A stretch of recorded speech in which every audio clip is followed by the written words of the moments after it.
Les habla el profesor Marco Parada del Departamento de Fisiología de la Facultad de Medicina de la Universidad de los Andes, que está tratando de continuar con sus clases relacionadas con la fisiología cardiovascular.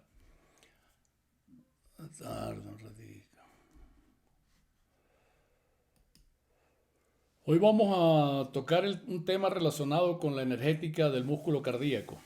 Tal vez nos gastemos en este tema un par de clases. Vamos a empezar con la primera. O sea, ya nosotros repasamos en una clase inicial todo lo relacionado con la producción de energía. O sea, fue un repaso que parecía que estaba fuera de base, era fuera de lugar, sin embargo no lo está. Es un tema sumamente importante y ahora en este momento pues vamos a ver la importancia de haber hecho un repaso inicial sobre el metabolismo energético. Normalmente las células utilizan energía, eso es una perogrullada. Esa energía proviene de una molécula que es el adenosintrifosfato. El adenosintrifosfato es el producto final de todo aquello que estudiamos en las clases de metabolismo energético. Esa es la única molécula que puede aportar energía a cualquiera de las células del organismo. Puede ser que exista una pequeña proporción de energía producida a partir del guanosintrifosfato, el GTP, pero en líneas generales es el ATP, la molécula sintetizada y que sirve para la utilización de energía por parte de todas las células del organismo, incluyendo el corazón, que es lo que estamos tratando de demostrar en estas clases. Entonces, el adenosintrifosfato sabemos que se parte, produce ADP, libera un fosfato y la energía es utilizada por la célula, o en este caso por el músculo cardíaco. Ese ATP vuelve a ser resintetizado en la fosforilación oxidativa. Pero existe algo de lo cual no hablamos en la clase anterior. Es decir, existe una molécula que se llama el fosfato de creatina que puede servir de fuente para la producción de adenosintrifosfato. Ese fosfato de creatina se produce en una reacción catalizada por una enzima que es la creatinquinasa. La creatinquinasa lo que hace es que ayuda a transferir un fosfato del adenosintrifosfato, es decir, la hidrólisis del ATP puede liberar energía y producir una molécula de ADP, pero también la hidrólisis del ATP puede utilizar esa energía para que un fosfato se una a la creatina y así se forma una molécula de alta energía con un fosfato ligado, que es el fosfato de creatina. Normalmente cuando se está produciendo el adenosintrifosfato se produce a una cierta tasa, es decir, a una cierta velocidad. Si esa tasa de producción de ATP no está siendo superada de manera importante por la tasa de consumo de ATP, se va acumulando una pequeña cantidad de adenosintrifosfato. Entonces, cuando hay una cierta cantidad de adenosintrifosfato, entonces la reacción esta de producción de creatina o transformación de la creatina en creatina fosfato está desplazada hacia la derecha.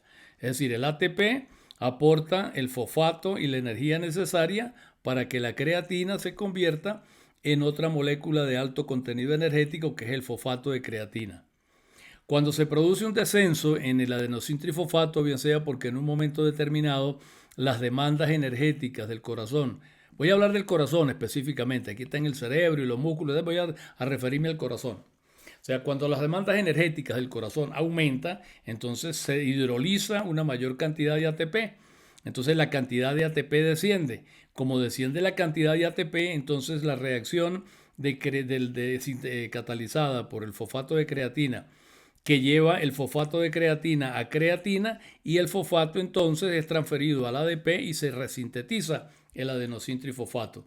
Es decir, puede existir una especie de ciclo en el cual el ATP, si está en cantidad suficiente, favorece la producción de fosfato de creatina.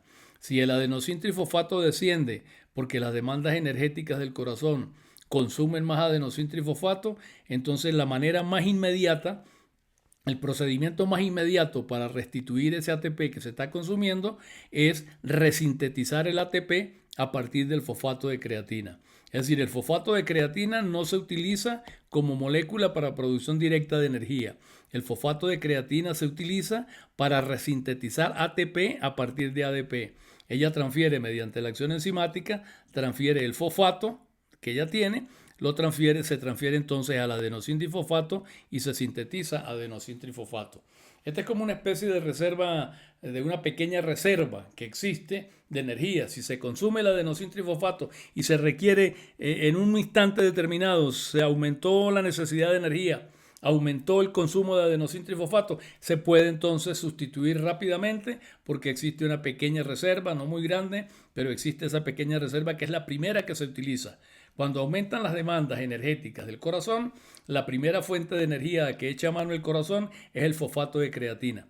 O sea, el fosfato de creatina que, repito, resintetiza adenosíntrifosfato y puede aportar una cantidad de adenosíntrifosfato durante un tiempito no muy largo, no muy prolongado, pero que puede ser suficiente mientras se activan los mecanismos de producción de ATP de la fosforilación oxidativa o de la fosforilación del sustrato, especialmente la fosforilación oxidativa.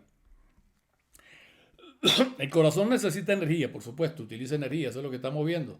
Él está convirtiendo continuamente adenosíntrifosfato, liberando energía y utilizando esa energía. Él utiliza energía, es decir, transforma energía, o sea, saca la energía del adenosíntrifosfato y consume esa energía. Se dice que él tiene un consumo energético. ¿Para qué utiliza el corazón esa energía que se produce a partir del adenosíntrifosfato, esa energía que se libera con el adenosíntrifosfato? Ahí, pues, haciendo un esquema, podemos decir que existen tres actividades que el corazón realiza y que necesitan de esa energía. La más importante, digamos, no digamos que la más importante, sino la más importante, por supuesto, desde el punto de vista cuantitativo y también desde el punto de vista cualitativo, porque es la que permite el funcionamiento del corazón y el bombeo de la sangre. Lo utiliza, fundamentalmente la energía se utiliza en la actividad de los puentes cruzados. Entonces ya estudiaron todos los mecanismos bioquímicos que están implícitos en la contracción muscular. Ya saben que hay unos ciclos de puentes cruzados en los cuales se consume ATP, se producen los movimientos de la cabeza de miosina y el deslizamiento de los filamentos. Es decir, hay una energía química que está siendo consumida continuamente y que está siendo transformada en un tipo de energía mecánica que está representada por el deslizamiento y por la tensión que se genera en las fibras musculares. O sea, tensión y movimiento, es decir, deslizamiento de una fibra sobre otras, de los filamentos delgados entre los filamentos gruesos y acortamiento del sarcómero, o sea, variación de longitud.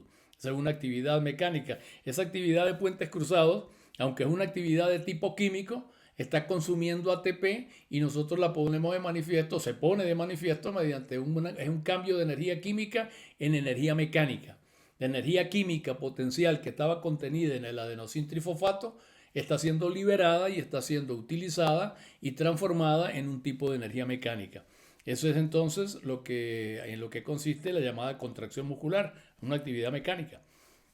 Y representa la mayor parte de la energía utilizada. Pero además de eso, también se utiliza energía para el transporte iónico. Esta broma sí se demora para aparecer. Esperar un momentico. Ya empezó. El transporte iónico, ahora sí se ve ya. Pues se utiliza para el transporte iónico y la generación de gradientes. Todos sabemos que toda célula mantiene una diferencia de potencial entre el interior y el exterior. Eso se logra mediante la acción de una bomba de sodio y de potasio, que saca sodio y mete potasio. Crea un gradiente de concentración de sodio de afuera hacia adentro y un gradiente de concentración de potasio desde adentro hacia afuera. Entonces se gasta energía. Esa bomba es una ATPasa, gasta energía, consume ATP para producir su labor, que tiene como resultado esos gradientes de concentración. Pero también hay una actividad en el músculo cardíaco muy importante, que es la restitución del calcio a sus sitios de origen una vez que cesa la contracción. Ya eso lo hemos estudiado en clases anteriores. Si el calcio no sale o no desaparece o no abandona el citoplasma, entonces la contracción pudiera continuar y no puede ser así, tiene que producirse la relajación para la nueva diástole. Entonces esa relajación se debe al transporte, a la actividad de unas bombas, especialmente una bomba de calcio que se encuentra en el sarcolema y una bomba de calcio que ustedes conocen y que se encuentra en la membrana del retículo sarcoplásmico. Esas dos bombas consumen energía y eso tienen que hacerlo continuamente. Con cada latido cardíaco es indispensable gastar energía no solo para el movimiento de los puentes cruzados, sino también para sacar el calcio y que se produzca la relajación. Ese calcio es sacado al espacio extracelular por una bomba en el sarcolema, una bomba de calcio, pero la mayor parte es metida en el retículo sarcoplásmico por la acción de otra bomba de calcio que se llama cerca, ya la conocemos. Entonces eso requiere energía. Entonces repito, los transportes iónicos que incluyen a la sacada del calcio, es decir, a la restitución del calcio a sus lugares de origen. Aparte de eso, tenemos otra actividad que es la labor que cualquier célula del organismo realiza, una labor de síntesis molecular, de mantenimiento de la estructura. Es decir, el mantenimiento de la estructura de las fibras musculares requiere de un gasto energético. Ahí continuamente se están produciendo moléculas, se están sintetizando moléculas nuevas que sustituyen a otras moléculas que probablemente han sufrido alguna alteración y que tienen que ser sacadas del juego y poner unas nuevas. Entonces sería la resíntesis, digamos, la síntesis o resíntesis molecular y el mantenimiento de la estructura. Eso sería una actividad indispensable para todas las células del organismo. Y en el caso del corazón, pues no se queda atrás. Entonces, en esos tres renglones, vamos a decir, se utiliza la energía que el corazón consume. La mayor parte de la energía que el corazón utiliza se va en la actividad de los puentes cruzados, o sea, tanto desde el punto de vista cualitativo, por la importancia que tiene para el organismo esa actividad, como desde el punto de vista cuantitativo, esa pudiéramos decir que es la actividad más importante que consume energía en el corazón. El corazón consume la mayor parte de su energía, la consume en la actividad de los puentes cruzados, es decir, en la contracción muscular. Con respecto a las cifras de consumo, o sea, varía mucho en los distintos textos, colocan diferentes valores para estos porcentajes que voy a dar. Por ejemplo, siempre se habla de la energía mecánica, esa energía que nosotros llamamos energía mecánica, la energía de los puentes cruzados, incluye la suma de tres componentes. Ya los vamos a ver cuáles son, pero además ella representa, dice, entre el 80 y el 90% del total utilizado. Algunos ponen unas cifras mayores. Incluso llegan a poner hasta el 96, 95% del total de la energía en este tipo de actividad. Yo busqué una cifra más o menos y esas son las que tengo. Cualquiera puede cuestionarlas, pero es más o menos lo que he logrado cuadrar para la clase esta. Entonces, la energía mecánica es la más importante. La energía mecánica se lleva más o menos entre el 80 y el 90% del total utilizado. Cuando hablo de porcentajes hay que tener en cuenta qué es lo que estoy diciendo, a qué porcentajes me refiero. Estoy diciendo en este momento, la energía mecánica utiliza entre el 80 y el 90% del total de energía que consume. Ella sola se lleva entre el 80 y el 90%. El resto, es decir, el 10 al 20% que resta, se lo llevan las otras dos actividades. ¿Cuáles dos actividades? La creación de los gradientes iónicos, el transporte iónico y creación de gradientes, y la restitución del calcio a su sitio, y la labor de mantenimiento de la estructura, la síntesis molecular y el mantenimiento de la estructura. Ellas representan entre el 10 al 20% del total. Entonces queda claro que, por supuesto, es también fácil de entender que la actividad mecánica del corazón es la que consume la mayor parte de la energía. Y lo único sería recordar esas cifras. Pues están entre el 80 y el 90%, repito, respetando que algunos textos te hablan de otros porcentajes. Pero para poner en este momento, pues yo creo que decir 80, 90% está más o menos recoge las cifras distintas que dan distintos textos. Y repito, el 10 al 20%, entonces se gasta en las labores del transporte iónico y la labor del mantenimiento de las células, del mantenimiento estructural, la síntesis molecular y el mantenimiento de las estructuras. Ahora, he dicho que el total representa, de ese total, el 80 al 90% representa la energía mecánica. Ahora, la energía mecánica, esta que estamos llamando aquí E, a esperar a que venga la letra. No me sigue. Ahí al fin. Es que perdonen ustedes, pero tengo un retraso a veces entre lo que trato de mostrar y lo que aparece allá. Eso puede ser confuso. Cuando me refiero a algo, lo señalo y lo que señalo aparece 2, 3 minutos después. O sea, pierde sincronicidad las cosas que digo con lo que muestro. Voy a ver, entonces aquí está, ok, aquí está respondiendo. Entonces, aquí, la energía esa, que aquí estamos llamando E, esa energía sería la energía mecánica, la energía total, es decir, la energía correspondiente a la contracción muscular, es decir, al renglón uno. Esa energía está compuesta a su vez por tres componentes, o sea, tiene tres componentes que podemos considerar. Por un lado tenemos lo que llamamos el trabajo presión-volumen, que es, ya nosotros hablamos anteriormente de lo que era la relación presión-volumen. Recuerdan ustedes el gráfico del ciclo cardíaco, era un gráfico presión-volumen, en el cual se incluían los cambios que ocurrían en el volumen, los cambios que ocurrían en la presión durante un ciclo cardíaco. Entonces ese trabajo mecánico, ese sería un trabajo mecánico externo, ¿verdad? Sería la relación de la presión por el volumen. Eso es un trabajo mecánico, lo demostramos. Trabajo igual a presión por volumen. Y vimos que ese trabajo terminaba, si hacíamos ¿cómo se llama? Las simplificaciones de las unidades, terminábamos en que sí, que presión por volumen era igual a fuerza por distancia, fuerza por distancia, que es equivalente a trabajo mecánico. Esto sería un trabajo mecánico y es llamado trabajo de presión por volumen. Pero hay otro trabajo también, que es el trabajo que se gasta en la aceleración de la sangre. La sangre que está contenida en el ventrículo izquierdo, cuando se expulsa, cuando se eyecta hacia la aorta, en la del ventrículo derecho también, por supuesto. O sea, porque estamos hablando de los dos, pero me refiero en este caso, para simplificar, a lo que está ocurriendo en el ventrículo izquierdo. El ventrículo izquierdo, al contraerse, aumenta la presión en el interior del ventrículo, se abren las válvulas y la sangre sale eyectada. Esa sangre pasa de un estado estático de 0 a una velocidad tal. Eso se produce, o sea, lo que se está logrando con ese volumen de sangre que está siendo eyectado es acelerarlo hasta llevarlo a una velocidad. Esa velocidad la vimos en un gráfico, decía que alcanzaba unos 25 litros por minuto. ¿No? Que tenía una velocidad de eyección bastante importante.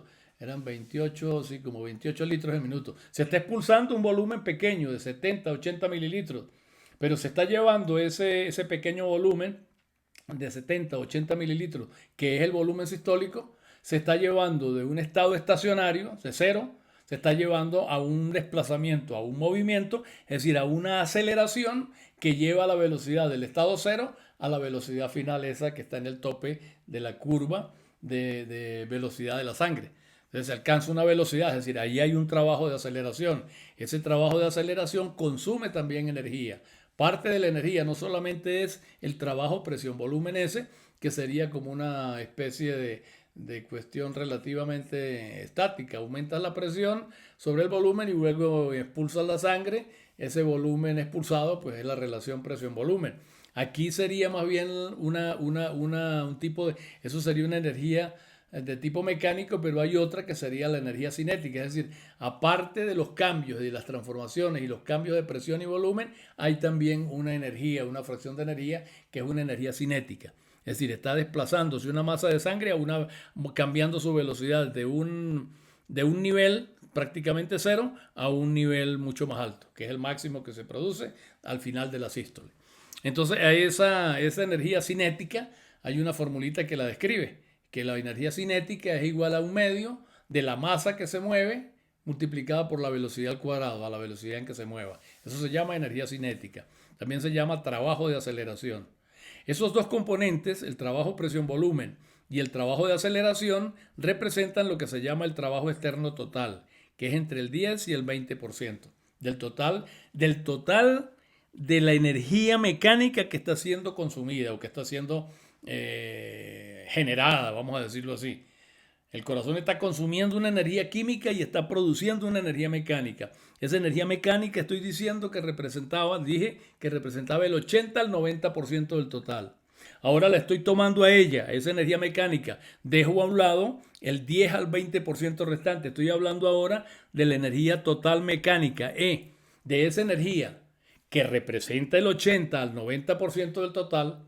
pero que ella considerada sola representa un 100%, es decir, la energía mecánica es un 100%, que es el 80 al 90% del total. Entonces esa energía mecánica tiene varios componentes. Dos componentes son el trabajo presión-volumen y otro es el de la energía cinética, que es más un medio de la masa por la velocidad al cuadrado. Esos dos componentes constituyen lo que se llama el trabajo externo total y representan entre el 10 y el 20% de la energía mecánica, ya no del total. Es decir, es el trabajo externo total que representa un porcentaje del total de energía mecánica, no del total de energía consumida por el corazón, sino del total de la energía mecánica producida. No, esa no es energía consumida, es producida, el total de energía, de energía química necesaria para la producción de la energía mecánica. Sería más bien la palabra dicha. O sea, el corazón no consume energía mecánica, el corazón consume energía química y transforma la energía química en energía mecánica, en un componente de la energía mecánica. Y esa energía mecánica, repito entonces, tiene tres componentes. Uno que es la presión por el volumen, la relación o el trabajo presión-volumen, y otro es el trabajo de aceleración. Esos dos representan lo que se llama el trabajo externo total. Y es que está entre el 10 y el 20% del total de energía mecánica. Perdonen la insistencia, pero es que a veces creo que puedo confundirme yo o ustedes confundirse y no entender lo que yo estoy diciendo porque no lo estoy diciendo bien. Pero bueno, entonces queda claro eso. Y a otro tipo de energía que tuve muchas dificultades para poder llegar a ella es la llamada energía de tensión. La mayor parte de los libros te consideran el trabajo externo, el trabajo presión-volumen, incluso con menos énfasis también en el trabajo de aceleración. Pero no te hablan mucho de lo que es este tipo de energía, la energía de tensión, que está entre el 80 y el 90%, que es muy importante y que no se pone de manifiesto tan fácilmente. En este caso es fácil, se pone de manifiesto fácilmente porque usted puede medir el cambio de presión y el cambio de volumen, multiplicar los dos factores y tener entonces el trabajo de presión-volumen. Lo mismo aquí, puedes medir la masa y puedes considerar la velocidad y puedes entonces tener la energía cinética. Esta energía de tensión es un tanto más difícil de detectar, de medir. Habría que calcularla mediante alguna técnica. El cálculo sería T, que representa la tensión, es decir, la tensión generada por el músculo. Por ejemplo, cuando el corazón se contrae, hace y desarrolla un tipo de energía, desarrolla una energía que no está transformándose en trabajo. Durante la contracción isovolumétrica, por ejemplo, ahí no hay trabajo. El corazón desarrolla energía, aumenta su presión en el interior desde un nivel de 6, 7 milímetros de mercurio hasta un nivel de 80 milímetros de mercurio sin que haya trabajo. La pregunta es, ¿se consumió energía? Por supuesto que se consumió energía, pero esa energía no está siendo manifestada en forma de trabajo. ¿Por qué? Porque no está produciendo ningún desplazamiento. Es como cuando usted tiene una piedra, usted agarra un ladrillo o cualquier objeto, ¿verdad? Pesado y lo tiene así, lo levanta en el brazo y lo mantiene 1 kilo de peso y lo mantiene levantado con el brazo así. Usted no está haciendo ningún trabajo. Mientras el peso está sobre la mano, usted no está haciendo ningún trabajo. Usted dice que no está haciendo ningún trabajo. Si me están viendo doliendo los músculos de tanto tiempo que llevo engarrotado ahí con el peso ese puesto sobre la mano. Sí, pero eso no se traduce en trabajo mecánico. El trabajo mecánico tiene que ser desplazamiento. Usted tiene que ver que se mueva. Ah, entonces no se está consumiendo energía. No, se está consumiendo energía. Ahí hay una contracción sostenida, hay un desarrollo de tensión que no se está manifestando y que no puedo medirla casi directamente. ¿Eh? Esa tensión, entonces sí se puede calcular, esa tensión la energía que aporta, perdón, se me fue aquí, la energía que aporta esa tensión, okay, la energía que aporta esa tensión está dada por esta formulita, que simplemente esa energía, la tensión no es la energía, la tensión, lo mismo que la presión, no es directamente energía, hay que multiplicar la presión por el volumen para obtener una parte de la energía. Hay que multiplicar la masa por la velocidad de la masa al cuadrado para obtener el otro componente de energía.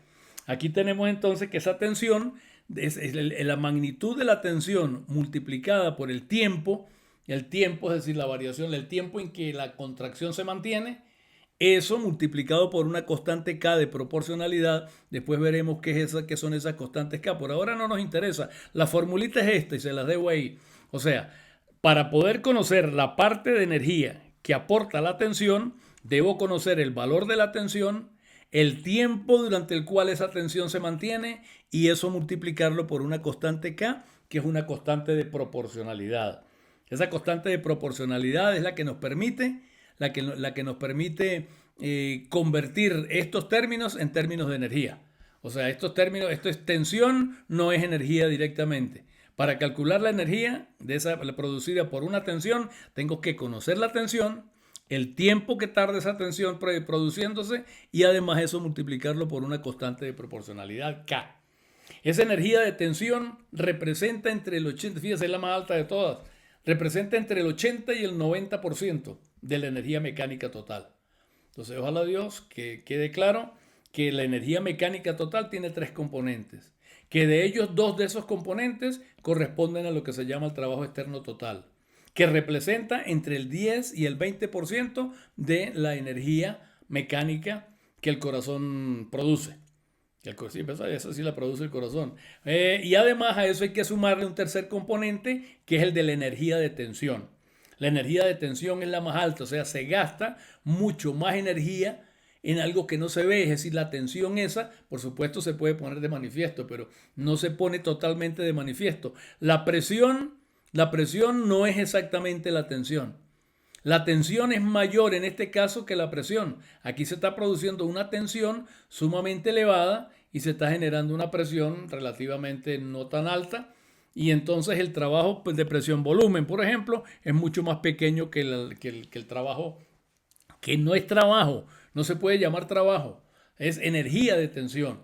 Esta energía de tensión no es trabajo porque no hay ningún desplazamiento, pero representa un gasto de energía y aquí se utiliza la mayor parte del ATP.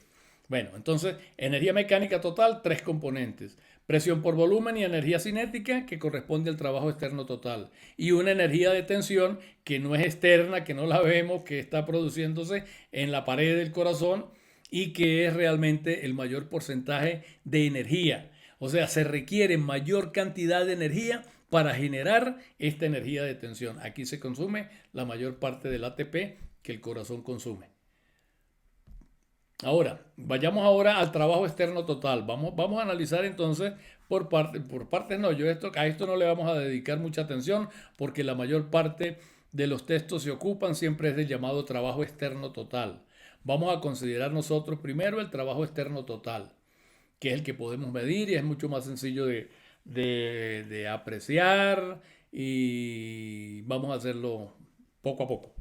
El trabajo externo total tiene 2 componentes, ya lo dijimos, lo acabamos de decir. El llamado trabajo presión-volumen, que representa el 80% del total. Yo no sé si aquí lo habíamos dicho, aquí no lo habíamos dicho. Aquí habíamos dicho que el trabajo externo total representaba entre el 10 y el 20% de la energía total, liberada durante el proceso de contracción muscular. Habíamos dicho que ese trabajo representaba entre el 10 y el 20%. Ahora nos vamos a ese trabajo externo. Agarramos ese trabajo externo. Ese trabajo externo ahora es el trabajo externo total. Ese trabajo externo total es para nosotros entonces una totalidad. Eso representa todo el trabajo externo total. Y nos vamos a referir entonces al trabajo externo total. Decíamos que había 2 componentes. El llamado trabajo presión-volumen y el trabajo de aceleración, que era el 20% restante. Y ese trabajo no habíamos dicho que era el trabajo de aceleración el 20% restante, lo estamos diciendo ahorita. Ese trabajo de aceleración comprende 2 componentes.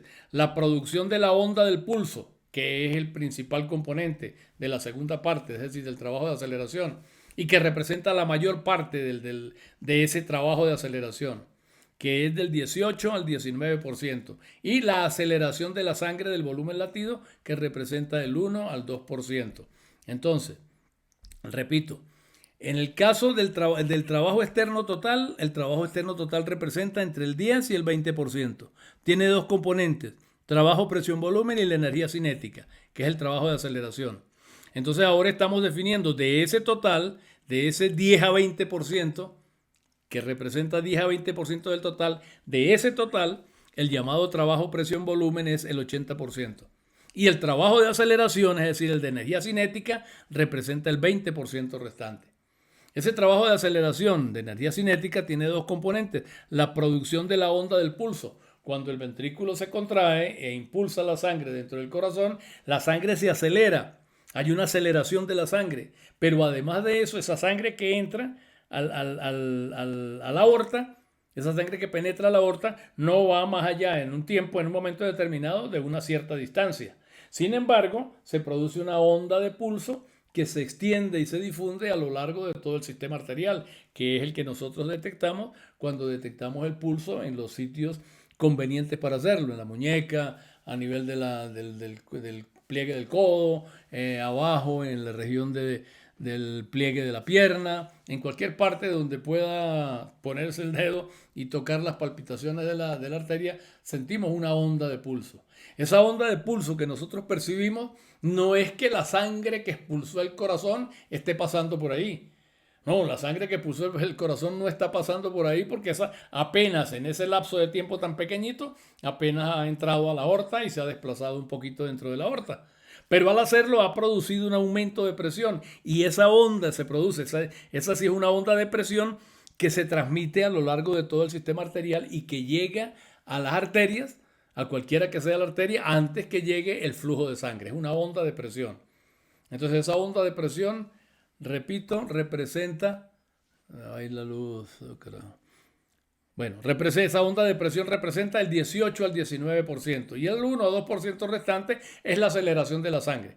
O sea que hace rato cuando hablábamos de energía cinética, yo les hablé primero de la aceleración de la sangre y era cierto. Sin embargo, el componente de aceleración de la sangre es menor que el componente de la producción de la onda del pulso, que está incluida dentro del trabajo de aceleración. Entonces, para dejarlo claro, el trabajo externo total tiene dos componentes, el que llamamos trabajo presión-volumen, que representa el 80% del total, y el trabajo de aceleración, que es el 20% restante, y que tiene dos componentes, como lo vimos ahí.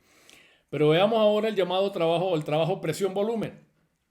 Trabajo presión-volumen es el producto de la presión por el volumen, como su nombre lo indica. El producto de la presión por el volumen, entonces eso nos da trabajo, lo habíamos demostrado anteriormente. Si nosotros ponemos las unidades de presión que son newton sobre metro cuadrado, porque la presión es una fuerza sobre una superficie. La fuerza sobre la superficie me da entonces al final que es la fuerza por unidad de superficie. Si yo hago la división entre una fuerza que estoy aplicando sobre una superficie y la divido entre el área de superficie, obtengo la presión. Esa presión es la fuerza que se ejerce por unidad de superficie. Es decir, newtons sobre metros cuadrados. El valor es newtons, lo que sea. Si son 20 newtons por metro cuadrado. Si son 50, son 50 newtons por metro cuadrado. Esas son las unidades de presión. Aquí las vemos, están azulitas y azulitas.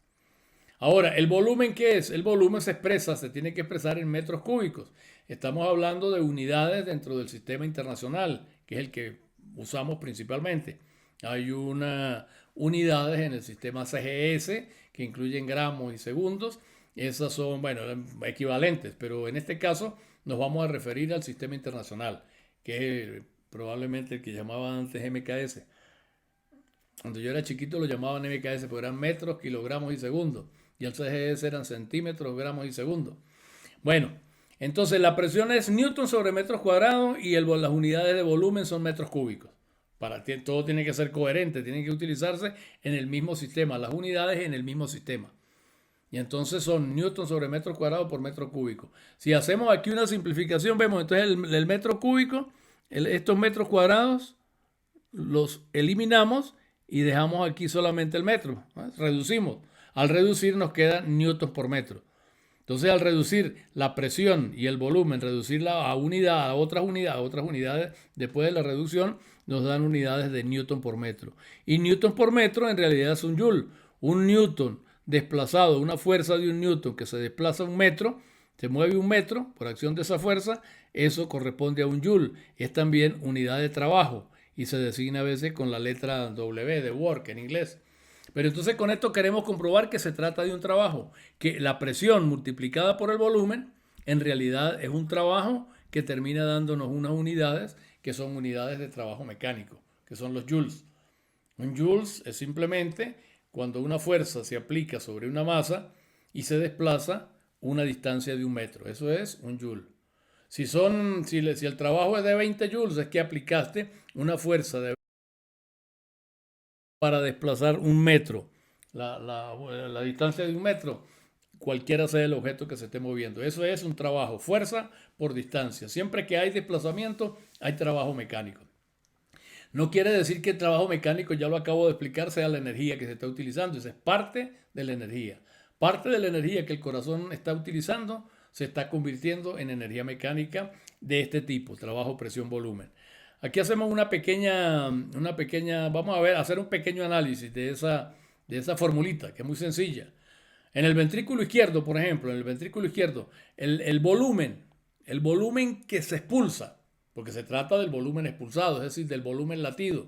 Ya vimos, le hemos puesto varias cifras, 70, 75, 80 mililitros.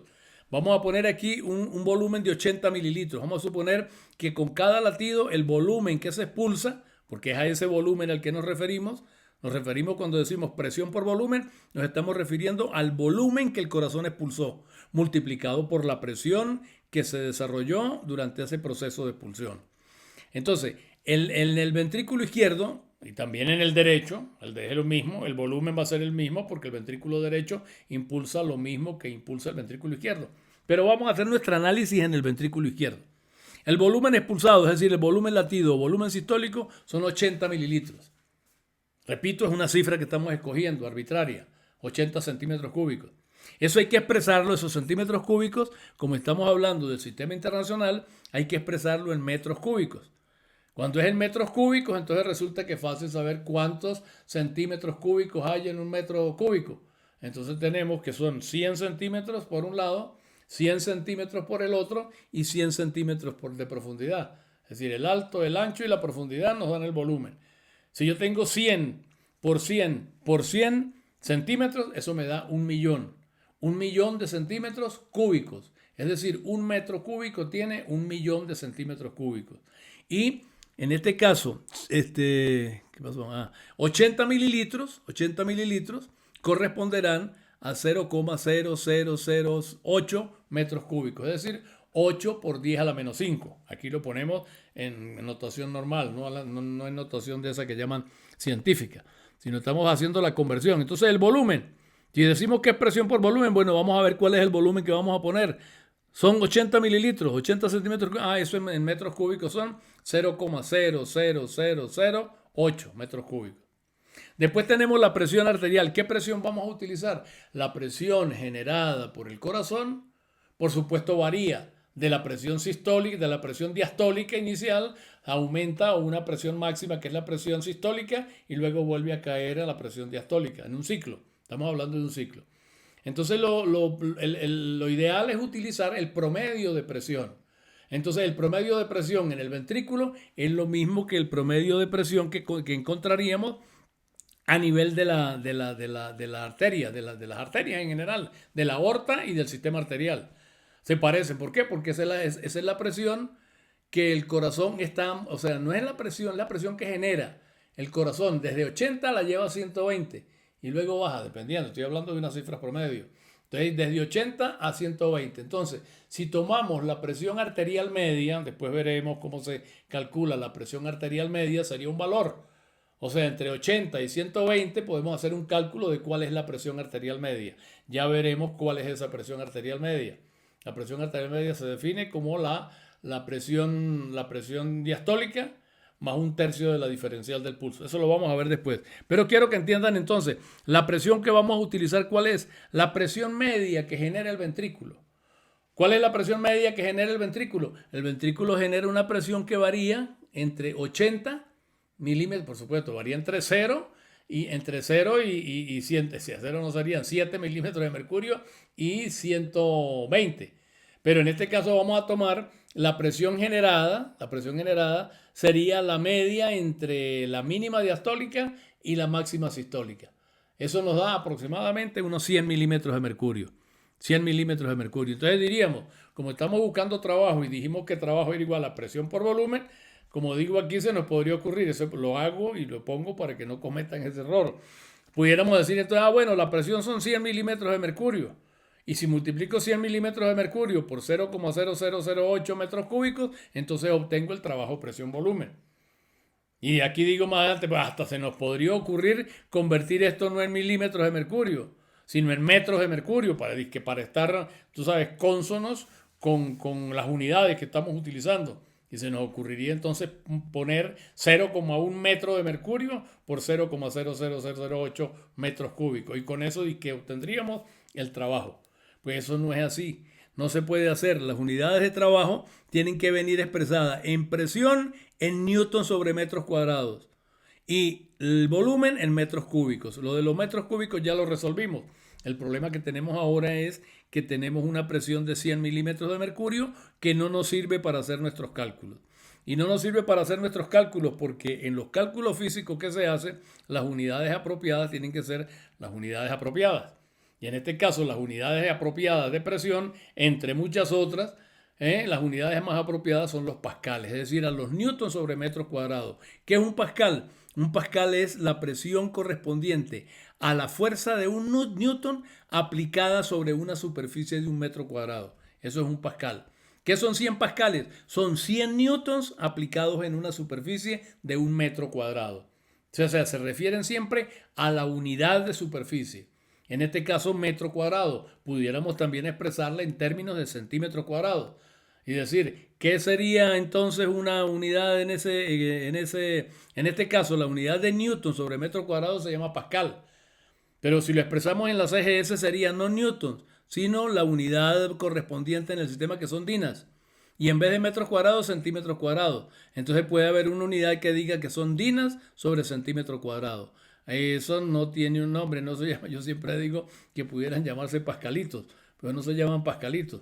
No tienen un nombre específico. Son dinas sobre centímetro cuadrado. En cambio, newton sobre metro cuadrado sí tienen un nombre. Se llaman pascales.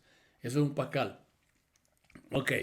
Entonces, el hecho está en que nosotros no podemos utilizar, por supuesto que nosotros nos manejamos en medicina y en muchas disciplinas donde se utilizan las mediciones de presión, nos manejamos con presión en términos de milímetros de mercurio o en términos de centímetros de agua o milímetros de agua o de cualquier otro líquido.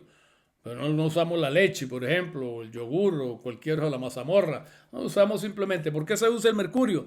El mercurio se usa porque tiene una densidad tan alta que para medir las presiones normales no necesitamos una columna larguísima. O sea, si nosotros fuéramos a utilizar en vez de mercurio, utilizar agua, por ejemplo, tendríamos que utilizar unos tubos para medir la broma que serían 13 punto y pico más largos que los que usamos para medir el mercurio, para medir con el mercurio. Sería muchísimo más largo, muy, muy largo. Entonces, por eso se utiliza el mercurio. El mercurio es un líquido que se desplaza fácilmente y que tiene una densidad tan grande que variaciones de presión comparado con lo que sería el agua, variaciones pequeñas de presión o grandecitas de presión producen variaciones no tan largas, tan grandes de la columna. Esas variaciones serían, repito, 13.6 veces más en el caso de que se tratase de agua. Pero no, se trata de mercurio, es una columna líquida. Ahora, por supuesto nosotros nos manejamos con milímetros de mercurio. La presión arterial, ¿cuánto es la presión arterial? Son 120, 80 milímetros de mercurio. Cuando tiene hipertensión la persona, 180, 200 milímetros de mercurio la sistólica, 90, 100, 110, 120 la diastólica. Se habla siempre de milímetros de mercurio, no hay ningún problema, porque nosotros estamos haciendo la medición en milímetros de mercurio para tener una idea de la presión en un tipo de unidades. Pero ¿por qué se utilizan las unidades estas de milímetros de mercurio? Como se pudieran utilizar o esas unidades con cualquier líquido. Cualquier líquido pudiera servir, entonces diríamos en vez de decir son 100 milímetros de mercurio, diríamos son 120 centímetros de agua. O sea, 100 milímetros, que serían 10 centímetros, se convierten en algo que mide más de 1 metro. ¿Entiendes? Entonces, bueno, ¿qué es lo que ocurre? Lo que ocurre es que estamos nosotros utilizando lo que se llama la presión hidrostática. ¿Qué es la presión? La presión es el componente, es una fuerza que se ejerce perpendicularmente sobre una superficie. Esa es la presión. O sea, cuando tenemos sobre todo con los líquidos y los gases, pero también, ¿por qué no? Dos superficies completamente planas, que tenga o sea, una caja plana que se apoye perfectamente sobre una mesa, que esté las dos superficies en contacto, se está ejerciendo una presión que es el peso que ejerce la caja esa que estamos colocando sobre la mesa, que es el peso que se ejerce la superficie de arriba sobre la superficie de abajo. Eso es una presión. Y la presión entonces está determinada, sería la relación que existe entre el peso de ese, es decir, la fuerza esa que se está ejerciendo y el área de superficie, la relación. Si divido la fuerza entre el área de superficie, obtengo la presión. Recuerden, la presión está siempre adscrita a la unidad de superficie. Cuando hablamos de presión, estamos hablando de fuerza, pero estamos hablando de una fuerza que se está ejerciendo sobre la unidad de superficie. Entonces, ¿es una fuerza? Claro que es una fuerza. Es una fuerza. Es una fuerza de presión. Es un componente perpendicular de presión que ejerce un cuerpo sobre otro.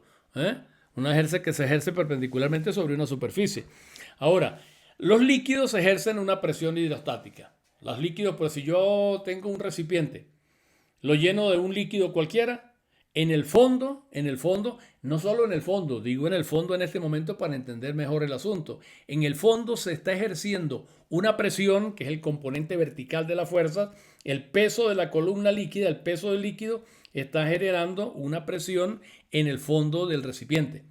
Esa presión que se está generando en el fondo del recipiente es la relación entre la fuerza que se está ejerciendo y la relación entre la fuerza que se está ejerciendo sobre la unidad de superficie, por la unidad de superficie.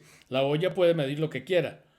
La olla puede tener un diámetro de 10 centímetros, de 50 centímetros, de 1 metro, lo que sea. Pero una columna líquida o un líquido que esté colocado sobre en ese recipiente, ese líquido va a ejercer una presión sobre la superficie de la olla, de la base de la olla. Va a ejercer una fuerza. Y esa fuerza, si yo la divido entre la superficie, esa fuerza dividida entre la superficie me da la presión, que es la presión por unidad de superficie. Que si el recipientico mide 5 centímetros de diámetro, ¿dónde será mayor la presión si tengo una columna que mida 20 centímetros? Tengo una columna que mide 20 centímetros y el recipientico tiene 5 centímetros de diámetro. Si tengo uno de 10 centímetros de diámetro, ¿será mayor la presión si el líquido es el mismo y la altura la misma? La respuesta es no, la presión sigue siendo la misma. Pero ¿cómo puede ser la misma? Sí, porque la presión en cada caso es la relación entre la fuerza que está ejerciendo el líquido y la superficie sobre la cual se ejerce. Y esa relación será siempre la misma para el mismo líquido, no importa ni el tamaño ni la forma, simplemente depende de la altura. Depende de otras cosas, pero es la altura la que va a cambiar la presión. Si la altura es la misma, yo puedo tener una piscina gigante que tenga 1 metro de profundidad. Y puedo tener una ollita en mi casa que tenga 1 metro de alto, un recipiente con 1 metro de alto, pero con un diámetro de 20 centímetros, un tubo. La presión, si se trata del líquido, la presión que se ejerce en el tubo de un diámetro pequeño es la misma presión que se ejerce sobre el fondo de la piscina que tiene 1 metro de altura y un área de superficie de 1 kilómetro, de lo que usted quiera. Dice, pero no puede ser, es lo que uno no entiende. ¿Cómo puede ser que la presión no tiene que ser mayor porque allá hay más, allá hay más agua? Dice uno. Y no se trata de que haya más agua. O sea, se trata de la altura del agua. Porque el concepto de presión está, repito, determinado por una fuerza que se ejerce sobre el área de superficie por unidad de área. Y si yo calculo la fuerza total que se está ejerciendo en en el área de superficie del tubo que tiene 5 centímetros de diámetro, esa presión, si la altura tiene 1 metro, es la misma presión que se está ejerciendo en una piscina que tenga una altura de 1 metro y una longitud de 50, como las piscinas olímpicas, y un ancho de 25. No importa la cantidad de agua que haya en la piscina. La presión en el fondo es la misma presión que existe en el tubito que tengo en mi casa. La presión es la misma. Porque una vez que yo estudie y agarre que mida la superficie total, ¿verdad? Cuando mida la superficie total y mida la fuerza total del agua y divida la fuerza total del agua en la piscina entre la superficie total de la piscina, Si tiene la misma altura que el tubito que yo tengo, cuando divida yo la fuerza que se ejerce sobre la superficie del tubo, en el fondo del tubo, esa fuerza va a ser menor. La fuerza que se va a ejercer sobre la superficie, o en la superficie, o en el fondo del tubo que le estoy diciendo, la fuerza va a ser menor que la fuerza total que se está ejerciendo en la piscina. Pero la presión no, la presión es la misma, porque la altura de la columna es la misma. Y como la altura de la columna es la misma, yo divido la fuerza, es decir, el peso de la columna, lo divido entre el área de superficie sobre la cual se ejerce. Eso me obtiene un valor que va a ser, si se trata de la misma agua, va a ser exactamente el mismo resultado que cuando yo divida la fuerza total del agua entre la superficie total de la piscina, del fondo de la piscina. La presión va a ser la misma. Entonces esa es una de las cosas que tenemos que tener en claro. Si yo le preguntara, ¿de qué tamaño, cuál es el diámetro que tiene que tener un tubito? El tubo de mercurio, ahora no se usan los manómetros de mercurio. Se sigue expresando la cuestión en términos de milímetros de mercurio. Son manómetros aneroides, tienen unos resorticos que se estiran y entonces se mide la tensión en el resorte, es decir, y te dan unas mediciones en una agujita o te miden también electrónicamente, te dan unos valores numéricos. Pero en esencia solo se traducen a milímetros de mercurio. Es decir, la presión que mido yo allá es equivalente a tantos milímetros de mercurio. La pregunta es si yo quiero hacerme un barómetro, se llaman barómetros, miden presión. Si yo quiero hacerme un barómetro, ¿de qué diámetro? ¿Cuál es el diámetro que tiene que tener el tubito? El diámetro que tiene que tener el tubito en el cual yo hago la lectura. ¿Qué diámetro tiene que tener ese tubo para yo poder hacer la lectura? Se supone que tengo calibrado aquí la altura, entonces 10 milímetros, 20 milímetros, 30 milímetros, lo que fuera. La pregunta sería, ¿cuál sería el diámetro necesario para el tubito en el cual yo hago la lectura de la presión? En un manómetro de mercurio, cuando aplico la presión, cuando hago presión con el bombeador en el manguito, entonces la columna de mercurio empieza a subir, a subir, a subir, a subir. La pregunta es, ¿qué calibre tendría ese tubo? ¿Qué calibre debería tener el tubo para poder yo estar confiado de que esa presión es la que estoy midiendo? El tubo en el cual tengo la calibración de los milímetros, ¿qué diámetro debería tener? Pregunta, muy importante. A ver si ustedes me lo responden después. El diámetro, yo se lo digo, voy a decírselo ahorita, el diámetro no importa.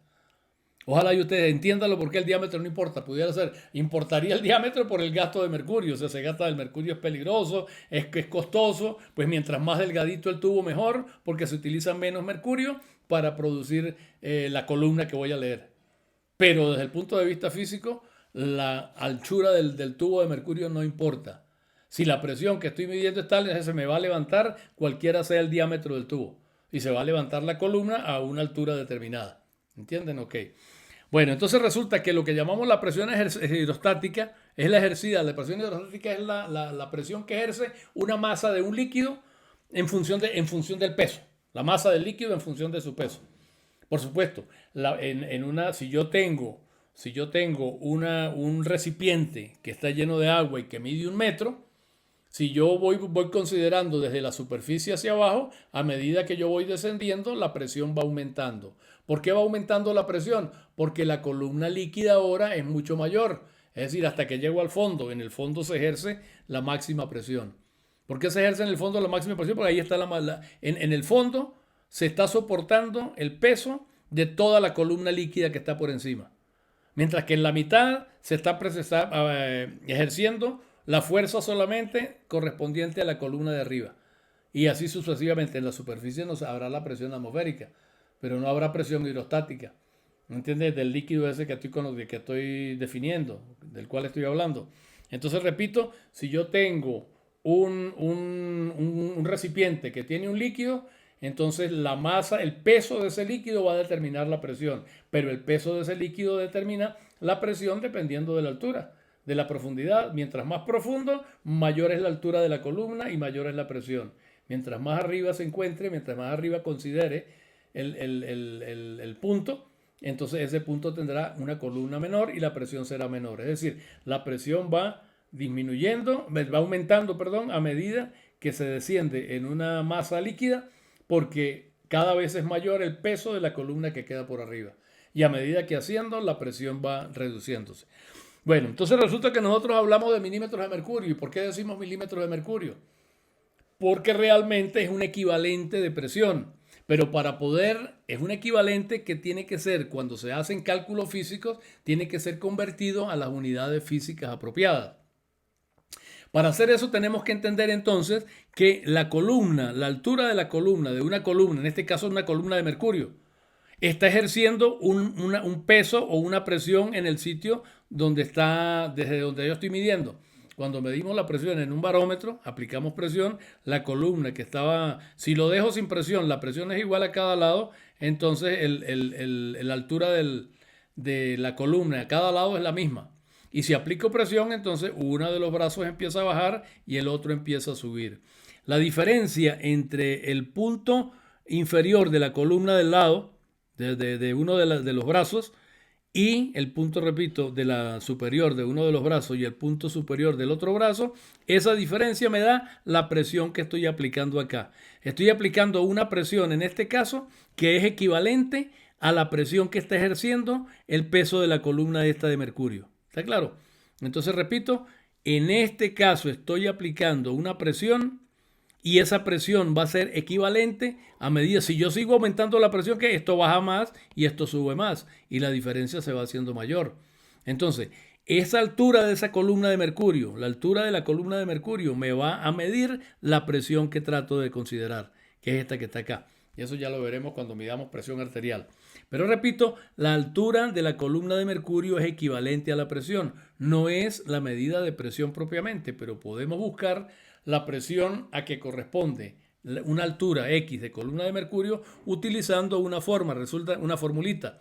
Resulta que la presión hidrostática, que es la que ejerce una masa líquida en función de su peso, se dice de ella que es igual a ρ por G por H. Eso es lo que debemos saber. ρ por G por H. ¿Qué es ρ? ρ es la densidad del fluido, es decir, la cantidad de gramos o de kilogramos que existen por centímetro cúbico o por metro cúbico del compuesto que estamos estudiando, del líquido que estamos analizando. Eso se llama densidad. La densidad es el peso, la densidad es el peso que tiene esa sustancia, bien sea por unidad, o sea, por unidad de volumen. Esa unidad de volumen empieza a ser por centímetro cúbico o por metro cúbico, dependiendo del tipo de unidades que estemos utilizando. Entonces, ese ρ es la densidad del fluido. La densidad del fluido son gramos por centímetro cúbico. El mercurio tiene una densidad. Por ejemplo, utilizamos fundamentalmente el agua y el mercurio. ¿Cuál es la densidad del agua? El ρ del agua, ¿cuál es? 1 gramo por centímetro cúbico.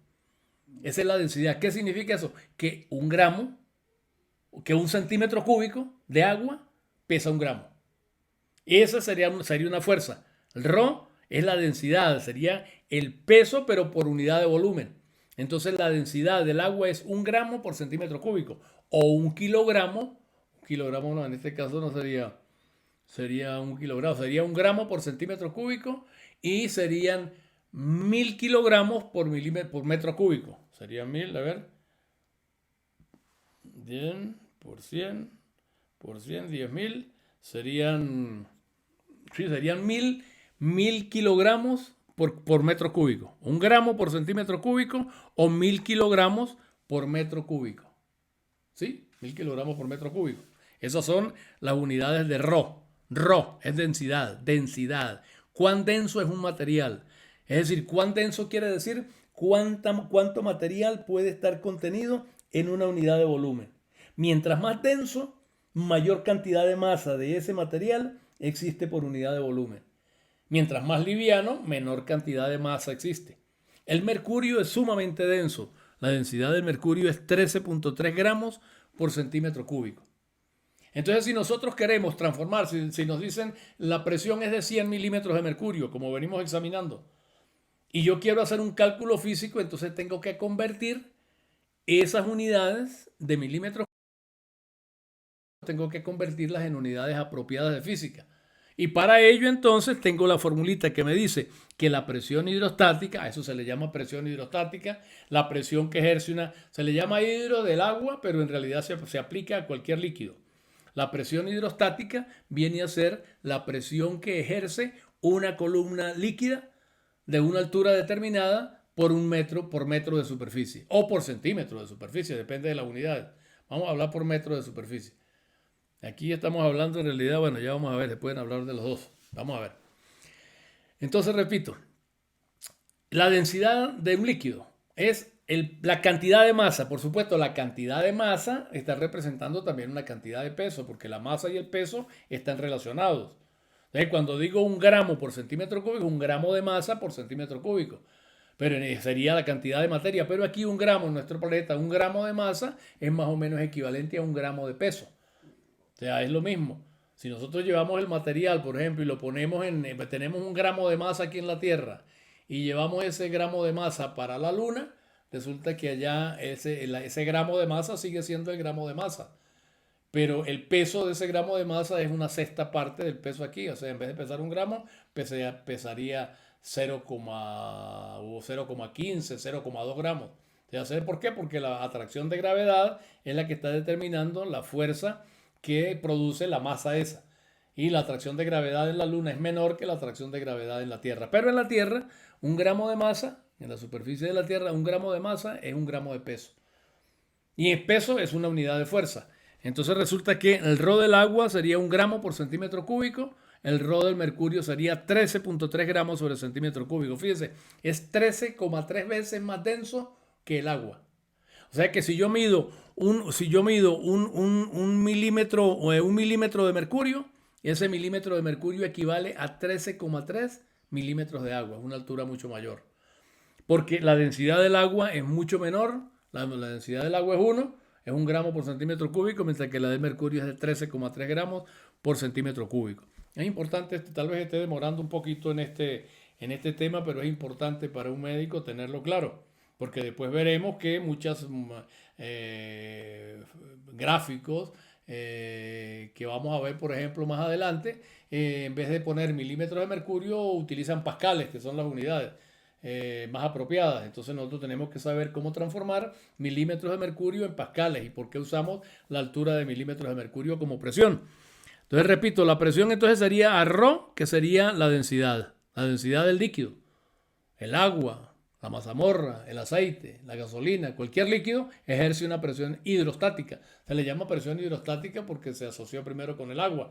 Hidros, o sea, el agua es el líquido por excelencia, el líquido maravilloso. Ese es el agua de vida, que representa, bueno, es el líquido por excelencia para todos estos cálculos. Entonces, da la casualidad entonces que 1 centímetro, en las unidades que usamos, 1 centímetro cúbico de agua pesa 1 gramo. ¿Ah? Entonces, eso no hay problema. En cambio, el mercurio es muchísimo más denso. 13.3 gramos pesa un centímetro cúbico. Ahora, si nosotros conocemos la densidad, si se conoce la densidad del líquido, ya sabemos entonces cuál es la densidad del mercurio, 13,3 gramos sobre centímetro cúbico. Esa es su densidad. ¿Cuál es la del agua? 1 gramo sobre centímetro cúbico. Si conocemos la densidad de un líquido, con esa densidad nosotros podemos calcular, y conociendo la altura, podemos calcular cuál es la presión física que realmente ejerce esa columna de líquido, en este caso de mercurio. Si esa Rho densidad que la conocemos, no tenemos que saber más, ya sabemos que Rho vale tanto, la multiplicamos por G. ¿Qué es G? G es la aceleración de gravedad.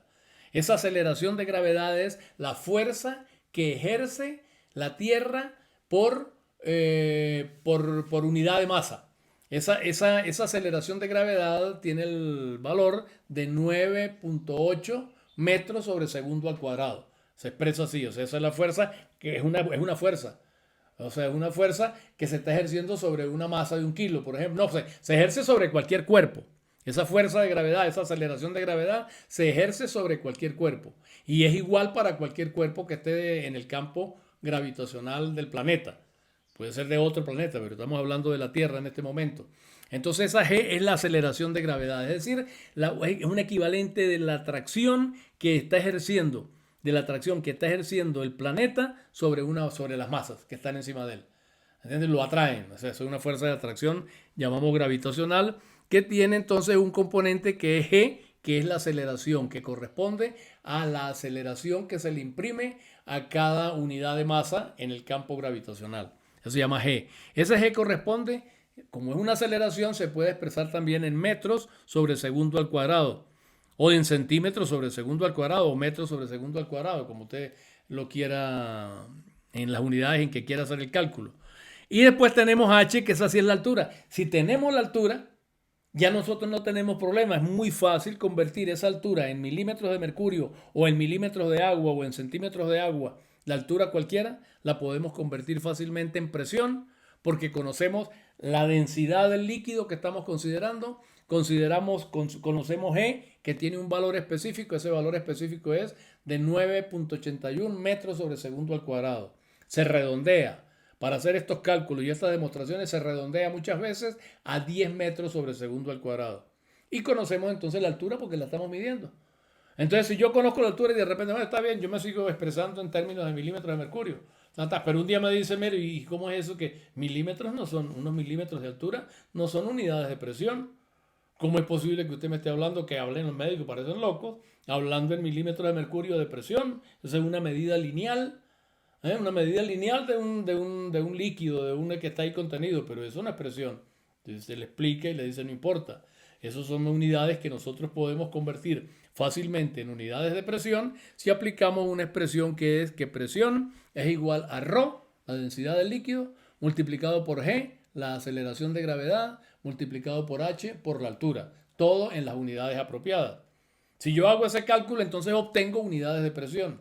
¿Cuáles son las unidades de presión? Pues vamos a expresarlos acá. Fíjense que las unidades de presión son bien sea Dina sobre centímetro cuadrado o Newton sobre metros cuadrados. Es decir, son unidades de fuerza entre superficie. Son unidades de fuerza por unidad de superficie.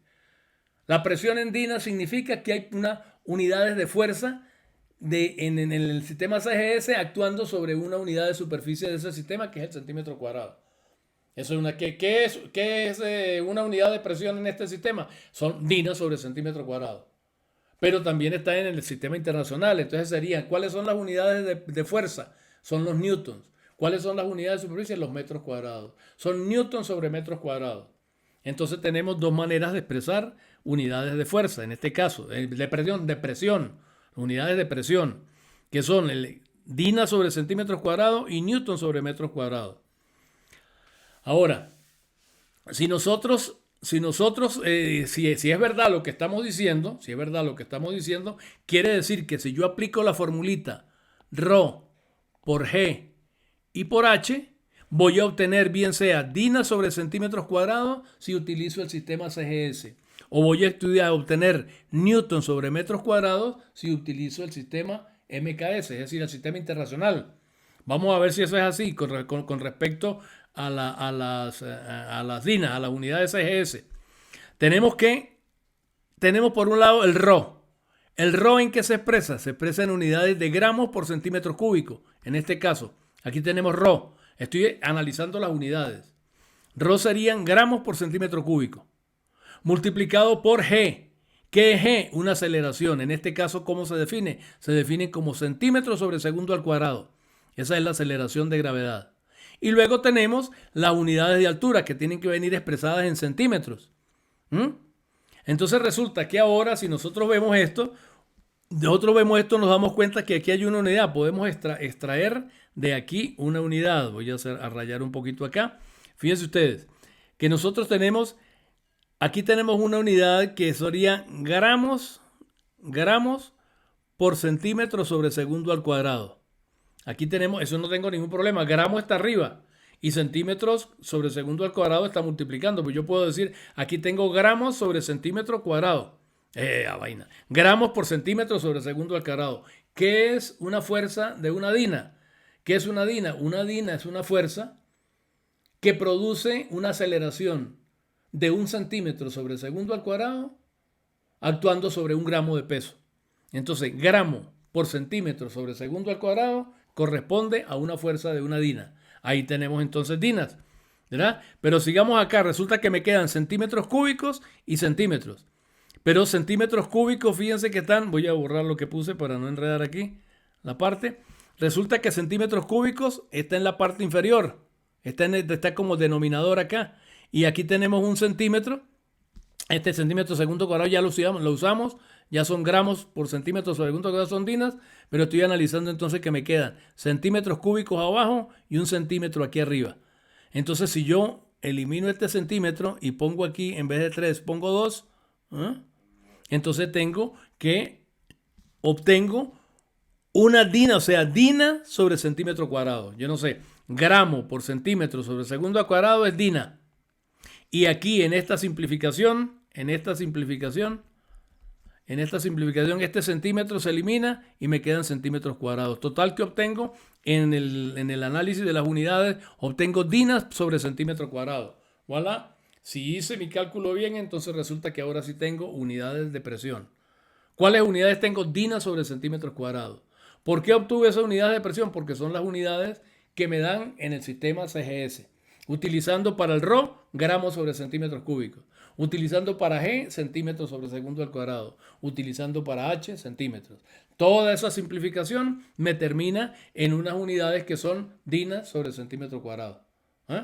Entonces quiere decir que es válido entonces en la formulita y me permite deducir de 1 milímetro de mercurio o de 100 milímetros de mercurio o de los milímetros de mercurio que sea, me permite deducir cuál es la presión que esos milímetros están ejerciendo, o centímetros, lo que sea. Toda la cosa es que lleve todo al mismo sistema de unidades. Fíjense ustedes que cuando me voy a la unidad, que es la que más nos importa aquí en este momento, al sistema internacional, volvemos a hacer lo mismo, la densidad, ρ. Recuerden que es ρ por G por H. Ah, caramba, pensé que tenía que cambiar de puntero. Recuerden que es ρ por G por H. Entonces volvemos ahora, ¿ρ cuánto es? Ahora el ρ está expresado en kilogramos por metro cúbico. ¿El G cuál será? La aceleración de gravedad está expresada ahora en metros sobre segundo al cuadrado. ¿Y cuál será la altura? La altura estará expresada ahora en metros. Es el mismo procedimiento que acabamos de hacer. Lo que pasa es que ahora, entonces, estamos en otro tipo de unidades, pero es más o menos lo mismo. Aquí ve un newton. ¿Qué es un newton? Un newton es un kilogramo por metro sobre segundo al cuadrado. Un newton es la fuerza que le produce a una masa de 1 kilo una aceleración de 1 metro sobre segundo al cuadrado. Eso es un newton. Entonces, por tanto, aquí vuelvo otra vez. Aquí tengo kilogramo por metro sobre segundo al cuadrado. Ahí tengo los newtons. Y debajo tengo otra vez, ahora tengo metros cúbicos por abajo y metro arriba. Suprimo este metro y me quedan aquí metros cuadrados. Entonces me queda newton sobre metros cuadrados. Ustedes pueden revisar esto con detenimiento después para darse cuenta de que lo que les estoy diciendo no es mentira. ¿Qué es lo que les estoy tratando de demostrar? Estoy tratando de demostrar que esa presión que se utiliza siempre en medicina y que ustedes tienen y que es la que nosotros manejamos, en realidad son unidades de presión, aunque no directas, sino que se pueden convertir en unidades de presión con una simple fórmula. Es la fórmula de la presión hidrostática, que repito es igual a ρ por G por H y que me termina dando, cuando hago bien mis cálculos, me termina dando unidades de presión, bien en el sistema CGS como dina sobre centímetro cuadrado o bien en el sistema internacional como newton sobre metro cuadrado. Nos interesan más los newtons sobre metros cuadrados. Los newtons sobre metros cuadrados se denominan pascales también. ¿Qué es un pascal? Un pascal es la fuerza que ejerce un newton en una superficie de 1 metro cuadrado. Eso es un pascal. ¿Eh? Entonces usted diría, cónchale, pero si yo considero un pedacito de esa superficie y el mismo metro ¿sería la misma presión? Sí, señor, es la misma presión. ¿Eh? Si la altura de la columna es la misma, en cualquier punto la presión es la misma. En cualquier área de la superficie esa de 1 metro cuadrado, la presión es la misma. Eso hay que tenerlo claro. Eso es una de las cosas que hay que tener claras en estos calculitos simples de física elemental. Esto no tiene mayor problema, creo yo. Eso lo estudiaron ustedes, probablemente saben más de esto que yo. Pero yo me veo obligado a decírselos. Entonces, ¿qué más? ¿Para dónde cojo? Entonces, decimos que al newton sobre metro cuadrado también se le denomina pascal. Ahora, cuando en fisiología y medicina dice la presión se mide y se reporta en milímetros de mercurio o en centímetros de agua. Y esos valores se pueden convertir en pascales. Se pueden convertir en pascales. Yo no voy a hacer el procedimiento de conversión ahorita, pero es sencillo. O sea, llegar a ello. O sea, 1 milímetro de mercurio. Yo puedo hacer mi cálculo aquí, cuánto sería 1 milímetro de mercurio y buscar, si pongo aquí la unidad de 1 milímetro de mercurio, entonces puedo calcular la cantidad de pascales que contiene o que representa 1 milímetro de mercurio, aplicando la formulita. O sea, ρ por G por H. Solamente que tengo que tener cuidado en las unidades. El HS en milímetros tengo que convertirlo en metros, en este caso, si lo voy a hacer en pascales. Pero es entonces viable obtener la correspondencia entre 1 milímetro de mercurio y los pascales. Cuando se hace ese calculito, se calcula cuántos milímetros de mercurio no, a cuántos pascales corresponde 1 milímetro de mercurio, llegamos a la conclusión de que 1 milímetro de mercurio son 133,3 pascales, es decir, newton sobre metros cuadrados. Y en dinas, entonces sería 1333 dinas sobre centímetro cuadrado. Eso es fácil de calcular. Simplemente pones uno en la fórmula. En la fórmula esta de Rho pones todo la y en vez de poner H cualquiera, pones uno. Y al poner uno vas a terminar obteniendo la relación. 1 milímetro de mercurio equivale a 133,3 pascales. Esto es muy fácil, es muy importante tenerlo en mente para no tener que hacer cálculos complicados. O sea, ya si sabemos que un pascal, que un milímetro de mercurio corresponde a 133,3 pascales. Si me preguntan, bueno, entonces 100 milímetros de mercurio, ¿cuántos pascales son? Simplemente multiplico 100 milímetros de mercurio por los pascales que tiene 1 milímetro. Y obtengo entonces mi altura en términos de mercurio, la convierto en términos de unidades de física de presión. Ahí está. Y un centímetro de agua mide 90, o sea, un centímetro de agua equivale a 98,1 pascales. Aquí me están hablando del milímetro de mercurio porque son las unidades que más utilizamos, milímetros de mercurio. No utilizamos centímetros de mercurio. Con milímetros de mercurio basta. Pero en el agua sí utilizamos por la más precisión el centímetro de agua. En vez de medir milímetros de agua, decimos centímetros de agua. La presión, por ejemplo, a nivel de las yugulares, la presión venosa, se mide en centímetros de agua. ¿Ah? Entonces, esa medición, un centímetro de agua, corresponde a 98,1 pascal. Ojalá Dios y María Santísima que me haya podido explicar en un tema que es muy importante y que tiene mucha importancia más adelante cuando sigamos hablando de él. De él, no, de otras cosas en las cuales tiene relación la presión hidrostática, como esta que venimos analizando. ¿Está claro? Ok. Ahora volvemos entonces al llamado trabajo presión-volumen. Ahora sí, antes dijimos qué locura que fuéramos a utilizar milímetros de mercurio, ¿no? Eso no se puede. Si tenemos que utilizar y convertir los milímetros de mercurio, tenemos que convertirlo en unidades apropiadas de física. Entonces ahora sí podemos trabajar. Por ejemplo, en el caso del trabajo presión-volumen, sería la presión por volumen, sería newton sobre metros cuadrados por metro cúbico. Ese sería newton por metro, lo cual me da joules, que son unidades de trabajo. Esta es otra cosa importante que tenemos que tener en claro. Los joules son unidades de trabajo, pero también son unidades de energía en líneas generales. Hay energía en donde no se manifiesta el trabajo propiamente hablando. Sin embargo, eso es una energía de tipo potencial, por ejemplo. La energía potencial se expresa en joules en términos de la cantidad de joules que se pueden liberar si esa energía potencial se convierte en otro tipo de energía. Por ejemplo, la energía potencial gravitacional con un peso colgado encima de la superficie terrestre. Entonces ese tiene allí una energía potencial, no se manifiesta directamente, pero se puede calcular. Podemos ver más adelante, veremos sobre eso, sobre la energía potencial. Esa energía potencial puede liberarse, o sea, puede usted soltar lo que mantiene el peso o la masa alta, la suelta y entonces cae. Al caer se transforma en energía cinética. Y esa energía, entonces baja el nivel de energía potencial, se libera energía cinética en forma de ruido, de sonido, de movimiento del piso sobre el cual cae, se produce calor, es decir, hay una liberación de la energía potencial que está contenida ahí en energía cinética. Entonces, estoy adelantando algo que después vamos a considerar. Repito, entonces el trabajo se mide en joules. Se dice trabajo tantos joules. Y el joule es simplemente una fuerza desplazada a una distancia. Newtons por metro equivale a un joule. Un joule es la aplicación de una fuerza de un newton que está desplazando un cuerpo a una distancia de 1 metro. Eso sería entonces un trabajo. Ahora, en el ventrículo izquierdo, vámonos ahora a analizar el ventrículo izquierdo. En el ventrículo izquierdo, la presión arterial media, ya dijimos, corresponde a 100 milímetros de mercurio. Ahí quedamos hace un rato, cuando estuvimos hablando hace un rato. 100 milímetros de mercurio. Entonces, el volumen son 80 mililitros. Ya habíamos dicho que esos 80 mililitros correspondían a 0.00008 metros cúbicos. Ahora podemos calcular ese trabajo. El trabajo presión-volumen en este caso, ¿qué es? Presión 13.300 newton, porque es la multiplicación de 133,3 pascales que tiene cada milímetro por los 100 milímetros que estamos considerando. Es decir, 13.300 pascales o newton sobre metro cuadrado. Entonces el trabajo sería la presión, 13.330 newton sobre metro cuadrado, multiplicado por el volumen, que es 0.0 u 8 por 10 a la menos 5, digamos los metros cúbicos. Eso termina dándome 1,07. La multiplicación que se me da 1,07 newton por metro. Es decir, 1,07 joules. Es decir, el ventrículo izquierdo, cuando se contrae, cuando se hace el cálculo de la presión que genera por el volumen que expulsa, me da que produce un trabajo de 1,7 joules. Ese es el trabajo con cada latido. De trabajo mecánico externo, trabajo evidente, trabajo. Entonces, el trabajo ese del ventrículo izquierdo es de 1,7 joules por cada latido.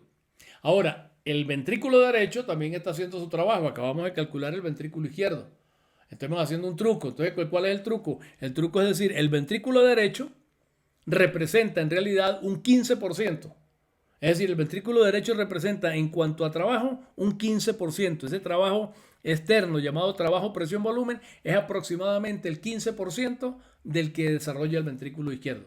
Es decir, el ventrículo izquierdo desarrolla unas 6 veces más, aproximadamente unas 6 veces más trabajo presión-volumen que el ventrículo derecho. Pero tenemos que considerar también el trabajo del ventrículo derecho. Y decimos que ese ventrículo derecho es alrededor de un 15% del valor del izquierdo. Es decir, el trabajo del izquierdo es tal y el trabajo del ventrículo derecho es un 15% de eso. Entonces, como ya calculamos que el trabajo del ventrículo izquierdo es 1,07 joules, si nosotros le sacamos a eso el 15%, tenemos el trabajo del ventrículo derecho. Entonces es una simple regla de 3. Si yo digo, yo trabajo en la regla de 3, en vez de trabajar con porcentaje, trabajamos siempre con la unidad. Recuerden ustedes que cuando nos referimos a un todo, ese todo puede definirse como la unidad, una unidad. O también se puede definir en términos de porcentaje, el 100%. En términos de la unidad, la mitad de ese todo es el 0,5. En términos porcentuales, la mitad de ese todo es el 50%. Yo prefiero hacerlo directamente en términos unitarios. Entonces resulta que si yo digo, en este caso digo, que si 1,07 representa el 100%, en este caso, el total, pues le voy a sacar a eso el 15%.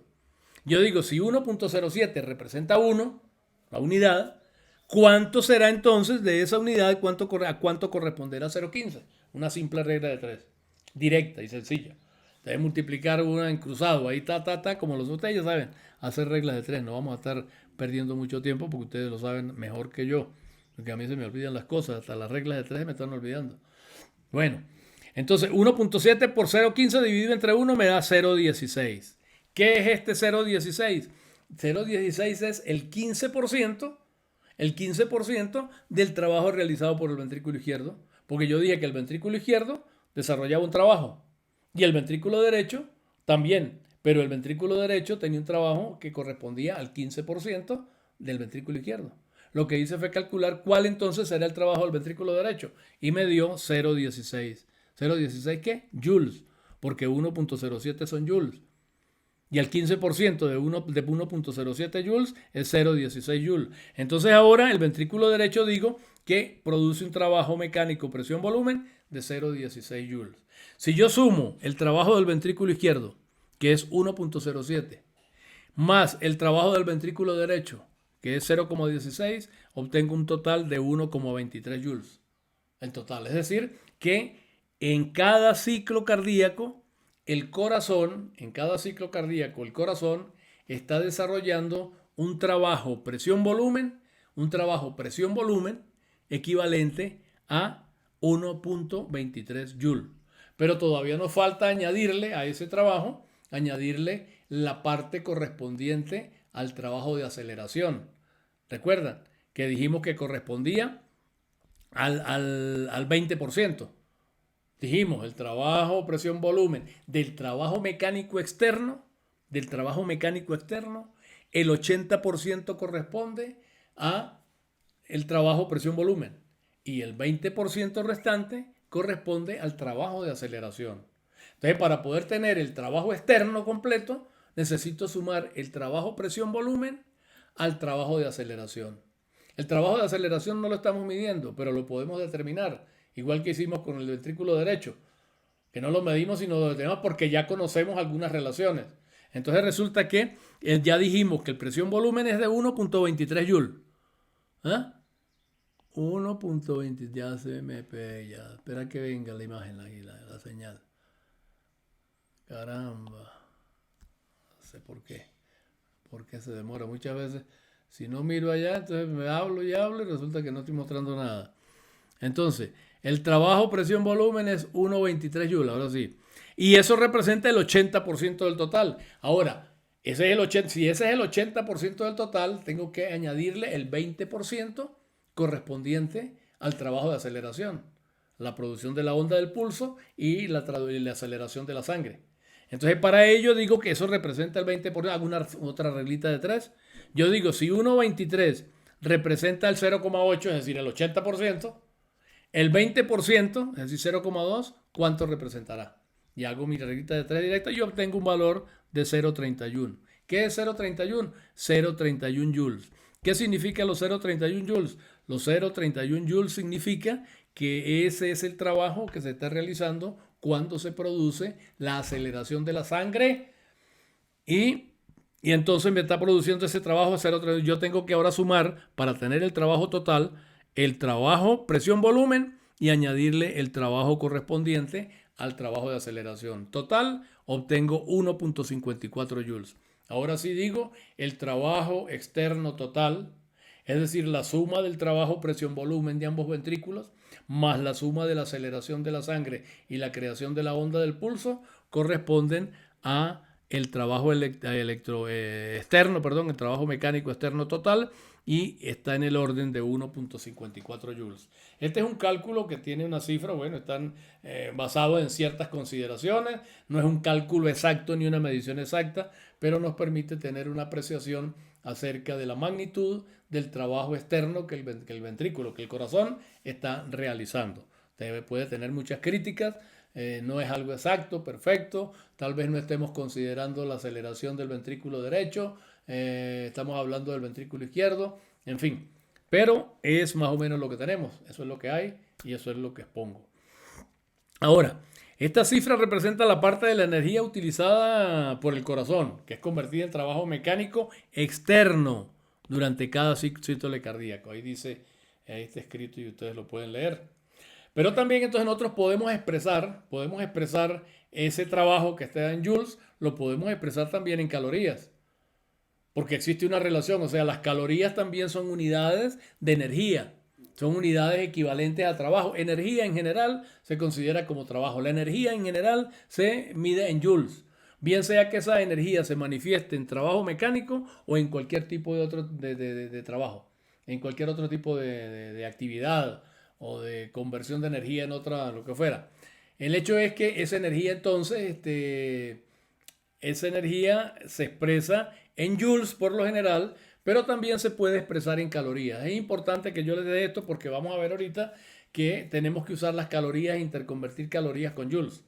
Pero no es una cosa tan complicada en realidad, porque decimos que una caloría equivale a 4,1868 joules. Hay un equivalente en la caloría. Las calorías pueden ser unidades, tal igual que los milímetros de mercurio. Las calorías pueden ser unidades también de energía. Y si quiero trabajar con calorías y quiero comer, las convierto fácilmente en unidades de energía física para hacer mis cálculos. ¿Me entiendes? Pues habrá cálculos que se puedan usar las calorías como medida, pero otros cálculos ameritan la utilización de joules. Entonces podemos convertir una caloría, la podemos convertir en joules. Y un joule también lo podemos convertir en calorías. Por ejemplo, decimos, esto sí tendríamos que tenerlo clarito. Una caloría es igual a 4,1868 joules. Y un joule sería igual a 0,2388 calorías. Hay una interconversión entre ellos. Si yo tengo las calorías, tantas calorías, y multiplico por 4, 1868, convierto las calorías en joules. Y si tengo joules y quiero conocer las calorías, entonces multiplico los joules. Esos joules los multiplico por 0,238 calorías, 0,238,8 calorías que tiene cada joule. Entonces, en este caso, fíjense ustedes, estos 1.54 joules que obtuvimos de trabajo externo total lo puedo convertir y expresar en términos de calorías. Entonces son 1.54 joules multiplicado por 0,2388 calorías por joule. Eso entonces me quitan los joules y el joule y me quedan calorías. Me dan 0,37 calorías. Es decir, el trabajo externo total lo podemos expresar en términos de joule y en estos cálculos que hemos estado haciendo correspondería a un trabajo de 1.54 joules. Esos 1.54 joules se pueden convertir en calorías si los multiplicamos por 0,2388 calorías que tiene cada joule y me daría entonces 0,37 calorías. En relación con las calorías hay una cierta confusión, tal vez en bioquímica pues les hayan hablado del valor calórico de los alimentos y en nutrición y cada vez que agarramos un recipiente que contiene un alimento enlatado o empaquetado, te dan entonces, están obligados a colocar el equivalente calórico en calórico. Entonces te hablan de calorías. Pero hay una pequeña confusión en cuanto a las calorías. Hay unas calorías, que el concepto de caloría con C minúscula y así una caloría, a veces se habla de una caloría y se le pone la C mayúscula. Entonces esa caloría con C minúscula no es lo mismo que la caloría con C mayúscula. La caloría con C mayúscula también se llama kilocaloría. Pero ¿qué es una caloría? Una caloría es una medida de la cantidad de calor, o sea, la cantidad de calor que hace falta para elevar la temperatura de 1 gramo de agua en un grado centígrado a partir de 14,5. O sea, en términos técnicos es para elevar la temperatura de 1 gramo de agua de 14,5 grados a 15,5 grados. Se establece eso como norma. Eso sería entonces el equivalente de una caloría. Es la que hace falta para elevar 1 gramo de agua 1 grado centígrado de temperatura, de 14,5 a 15,5 grados centígrados. Entonces, ¿qué es la kilocaloría o la caloría con C mayúscula? La caloría con C mayúscula, que también se llama kilocaloría, es la cantidad de calor que hace falta para elevar 1 kilo de agua 1 grado centígrado de temperatura. Es decir, subirla de 14,5 a 15,5. Por supuesto, una kilocaloría o una caloría grande con C mayúscula, la que llaman caloría grande, ahí la caloría pequeña. Hay un enredito con eso ahí que si no lo tiene uno claro, se enreda. Entonces la caloría grande o la kilocaloría es la cantidad de calor que hace falta para subirle la temperatura a 1 kilo de agua en 1 grado centígrado, de 14,5 a 15,5 grados centígrados. Entonces repito, esa caloría con C mayúscula y kilocaloría, pues representa 1000 veces más que una caloría. Una caloría es para 1 gramo, la kilocaloría es para 1 kilogramo. Y como 1 kilogramo tiene 1000 gramos, pues una kilocaloría tiene 1000 calorías.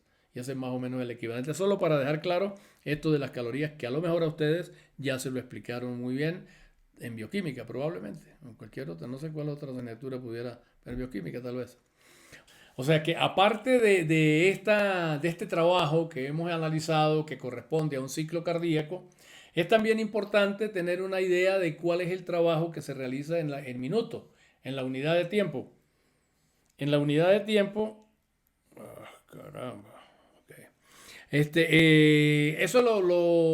en el tiempo lo metemos en el concepto de potencia mecánica, es decir, cuando nosotros realizamos un trabajo, ese trabajo se puede realizar en un tiempo largo o en un tiempo más corto o más corto, y la relación entonces entre el trabajo realizado y el tiempo en que ese trabajo se realiza se llama potencia, la potencia mecánica, tantos kilojoules por unidad de tiempo.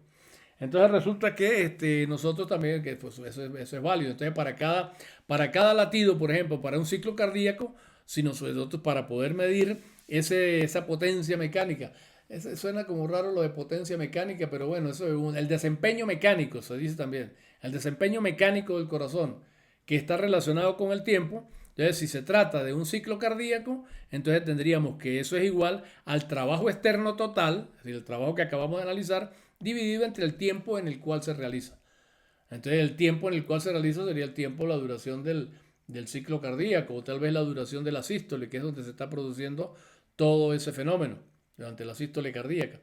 Entonces, si yo divido la duración es decir, el tiempo en el que se produce ese trabajo, Si yo divido, perdón, el trabajo es externo total entre el tiempo en que se produce el trabajo, obtengo entonces esa potencia mecánica o el desempeño mecánico para un ciclo cardíaco.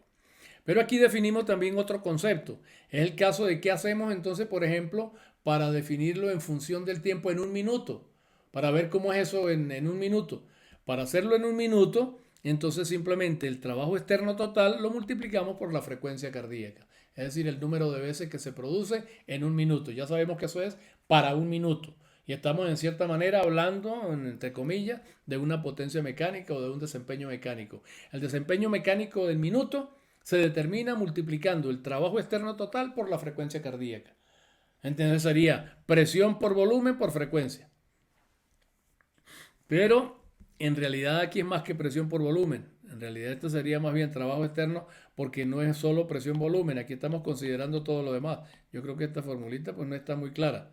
Mejor sería, ahora que me doy cuenta, mejor sería eliminarla porque trabajo externo total no es presión por volumen. Es presión por volumen más un medio de la masa por la que aquí falta el trabajo de aceleración.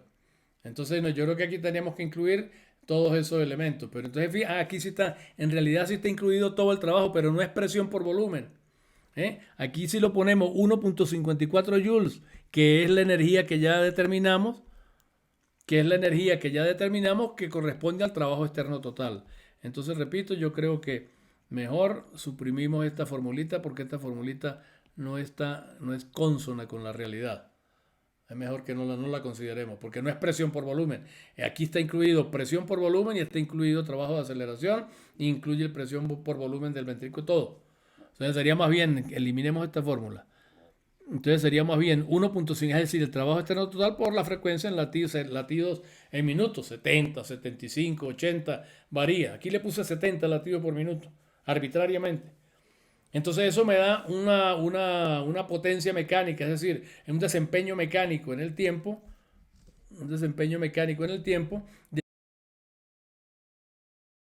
porque son 1.54 joules por latido y 70 latidos por minuto, me da 107.8 joules en minuto. En clínica, por supuesto, es muy difícil medir el volumen latido, la aceleración y todas esas cosas. Pero entonces lo que se tiene es un parámetro que se llama el producto presión-frecuencia. El producto presión-frecuencia sería la presión arterial sistólica por la frecuencia cardíaca. Ese sería el producto presión-frecuencia, que es un indicador del funcionalismo cardíaco. Se lo pongo acá, ustedes después en clínica o más adelante en fisiopatología, no sé, lo considerarán. Yo acá lo pongo como un parámetro a considerar, ya que estamos trabajando en esto. Usted me diría, pero bueno, profesor, que si en realidad cómo hacemos para conocer el volumen y cómo hacemos para conocer la aceleración, cómo hacemos para calcular todas esas cosas. Y bueno, en clínica existe un parámetro que es un indicador que es más o menos equivalente a lo que acabamos de analizar. Ese indicador es el producto presión-frecuencia, es decir, la presión se determina la presión arterial sistólica, por la frecuencia cardíaca. Y aquí hay unos rangos en esta tablita. Normal bajo, la frecuencia cardíaca baja de 60 latidos por minuto. La presión arterial sistólica es baja, 100 milímetros de mercurio es baja, es lo más bajo, o sea, dentro de lo normal. Lo normal estaría en sistólica, sería 120, 125, 130. Pero están considerando un valor bajo, un límite bajo. Normal bajo para frecuencia cardíaca 60. Normal bajo para presión arterial sistólica 100. En el caso de frecuencia cardíaca alta, normal, 90 latidos por minuto. Presión aórtica sistólica normal alta, en el límite alto, 140. Entonces cuando se multiplica 60 por 100 me da 6.000, 90 por 140 me da 12.000. Es decir, eso significa que hay un parámetro que tiene un valor fácil de calcular, frecuencia por presión sistólica, y me da el parámetro de ese producto frecuencia-presión, que está en unos límites, normal bajo de 6.000, normal alto de 12.000. Es decir, entre 6.000 y 12.000 está más o menos bien. Por debajo de 6.000, por encima de 12.000, hay algo que hay que considerar, que en este momento no es cuestión de hacerlo, sino que ustedes cuando se enfrenten con eso más adelante ya recordarán que existe ese parámetro del cual les estoy hablando. Ok. Dice que la cantidad de energía mecánica, que el corazón suelta, libera o produce, Está correlacionada, por supuesto, tiene que estar correlacionada con la tasa de hidrólisis. Ah, caramba. Con la tasa, ajá, con la tasa de hidrólisis o de producción de ATP. Por supuesto, a mayor energía mecánica, mayor producción de ATP, mayor consumo de ATP. La energía esa que se produce, la energía mecánica, la cantidad de energía mecánica, tiene que estar relacionado con el ATP porque el ATP es la energía que se transforma en esa energía mecánica. Pero dicen que hay una correlación muy, muy especial con el consumo de oxígeno miocárdico el minuto. Entonces introducimos una variable que es consumo de oxígeno mecánico, consumo de oxígeno miocárdico. Ese consumo miocárdico de oxígeno es importante. ¿Por qué? Porque se puede transformar fácilmente en su equivalente de trabajo. Eso es importante. Fíjense que estamos viniendo de una manera progresiva. Hemos ido avanzando de una manera progresiva, analizando unos parámetros de contracción del corazón en términos de energía mecánica y estamos llegando ahora a una conclusión muy importante. Es decir, la conclusión es que ese trabajo mecánico y cualquiera el trabajo que realice el corazón está correlacionado con dos cosas. Por un lado, el consumo y la producción, el consumo y la producción de adenosintrifosfato, es decir, la tasa de hidrólisis del adenosintrifosfato. Mientras más energía se produzca, más ATP se necesita partir. Y con el consumo de oxígeno miocárdico el minuto. Entonces lo llamamos B. Aquí le falta, vamos a ponerle un puntico azul. Este término tiene siempre encima de B, caramba, perdón. Encima de B llevaría un puntico. Vamos a ponerlo aquí a ver si se queda. Ese puntico indica que es un consumo, este es volumen minuto de oxígeno miocárdico. ¿Qué quiere decir? No es volumen minuto de oxígeno miocárdico, es consumo de oxígeno miocárdico el minuto. Es decir, cuánto oxígeno consume el miocardio en un minuto. Ese parámetro ya vamos a ver, es más fácil de medir, ya vamos a eso más adelante veremos. Pero por ahora entonces quiero decirles que todo ese trabajo mecánico, repito, está correlacionado con la tasa de hidrólisis de ATP y eso también está relacionado con el consumo de oxígeno.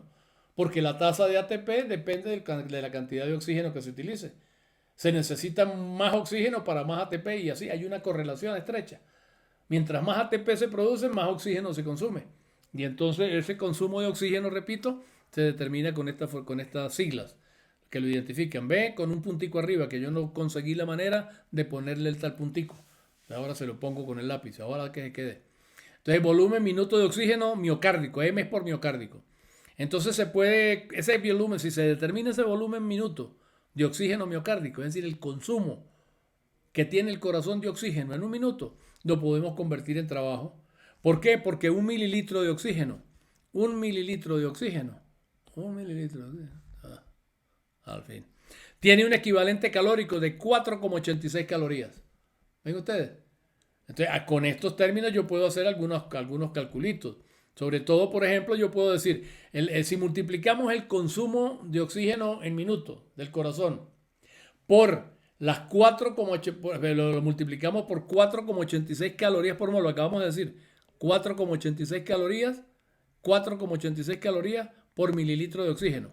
Entonces, si 30 mililitros de oxígeno en minuto, el corazón consume entre 24 y 30 mililitros de oxígeno por minuto. Vamos a ver un poquito más adelante eso, pero esa es más o menos la tasa de consumo de oxígeno, entre 24 y 30. Pongámosle 30 mililitros de oxígeno en minuto. El corazón consume 30 mililitros de oxígeno en minuto. Si yo multiplico eso por 486 calorías que corresponden a cada mililitro de oxígeno, y además multiplico eso por 4,1868 joules por caloría, obtengo entonces el trabajo ese correspondiente al consumo de 30 mililitros de oxígeno en minuto, que sería de 610,4 joules por minuto. ¿Me entiende? Ahora quiero volver a repetir esto porque es importante. Simplemente ya tengo una correspondencia entre el consumo de oxígeno y el trabajo mecánico. Esa correspondencia me dice, mire, por cada mililitro de oxígeno, el corazón tiene la capacidad de desarrollar un trabajo equivalente a 4,86 calorías. Está en calorías, el equivalente se llama equivalente calórico. El equivalente calórico del oxígeno. Un mililitro de oxígeno te produce 4,86 calorías. O sea, te produce te produce 4,86 calorías por cada mililitro de oxígeno, como lo acabo de decir. Pero entonces si yo, por supuesto, si multiplico 30 mililitros de oxígeno en minutos que consume el corazón por 4,86 calorías por mililitro de oxígeno, obtengo entonces el trabajo mecánico en calorías.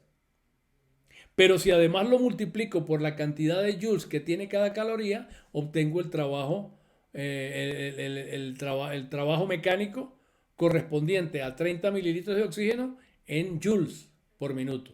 Es decir, con 30 mililitros de oxígeno en minuto, el corazón está haciendo un trabajo o liberando una energía equivalente a 610,4 joules por minuto. Es mejor hablar de energía. Por supuesto que esa energía es trabajo, joules por minuto. O sea, cada minuto se están liberando 610,4 joules. ¿En qué se invierten estos 610,4 joules? Recordemos que acabamos de decir que el trabajo externo total que lo acabamos de calcular en minuto, fue de 107,8 joules por minuto. Si no me creen, regresen acá a la diapositiva esta. Aquí está, aquí lo calculamos. ¿Me entiendes? Si multiplicamos el trabajo externo total de cada latido por la frecuencia, obtenemos el trabajo total en minuto realizado por el corazón. ¿Ven? Entonces, en este caso, repito, resulta que de acuerdo con el oxígeno, de acuerdo con el consumo de oxígeno, llevando un consumo de oxígeno a 30 mililitros de oxígeno por minuto, de acuerdo con eso y de acuerdo al hecho de que cada mililitro consume o produce cada 486 calorías, y que cada caloría equivale a 4,1868 joules, eso me da entonces que el corazón, con ese consumo de oxígeno de 30 mililitros minuto, está produciendo una energía equivalente a 610,4 joules por minuto. Pero si nosotros calculamos entonces el tiempo total por minuto, es decir, el trabajo externo total minuto, que fue de 107,8, resulta que eso representa un 17,6% del total de 610,4 joules por minuto. Ojalá que quede claro. Es decir, el oxígeno y el cálculo con el oxígeno me está diciendo que la actividad mecánica del corazón, que la producción de energía del corazón es el equivalente a 610,4 joules por minuto. Y de esos 610,4 joules por minuto, ya nosotros calculamos que 107,8 corresponden al trabajo externo total. ¿Sí? Entonces quiere decir que este 107,8, cuando yo lo relaciono con 610,4, eso representa un 17,6%. Es decir, de estos 610,4 joules por minuto que el corazón está produciendo de energía, a través del consumo de 30 mililitros de oxígeno por minuto, de esos 610, 107,8 corresponden al trabajo que hemos analizado, al trabajo externo total. Y eso representa un 17,6% del total ese de 610,4. ¿Cuánto queda? Queda entonces, como ese es el 17,6%, queda aquí entonces un 83,4, 84% queda. ¿En qué se distribuye ese 84%? Entonces aquí tenemos, ¿ves? Dijimos antes que el trabajo externo total, es decir, presión por volumen más la energía cinética, correspondía al 10 al 20%. Dijimos, está entre el 10 y el 20%. Aquí estamos más o menos corroborando eso. Hemos obtenido con unos cálculos que son bastante muy aproximados, hemos obtenido que el trabajo externo total representa el 17,6%. Dijimos antes que estaba entre el 10 y el 20%. Quiero decir que en algunos textos también este trabajo externo total está, sin hacer cálculos de ningún tipo, está muy subvalorado con respecto a este porcentaje que yo estoy poniendo acá. Hay algunos textos que te dicen que eso representa nada más que el 3%, que el 4%. Bueno, puede ser que sea así, ustedes lo deben tener claro. Pero yo, de acuerdo con estos cálculos que estoy haciendo, un poquito atravesados y no haciendo mediciones exactas, sino haciendo consideraciones y aceptando algunos hechos y algunos detalles, entonces llegamos a la conclusión de que si eso es así, es verdad que el corazón está consumiendo también una energía, ¿verdad?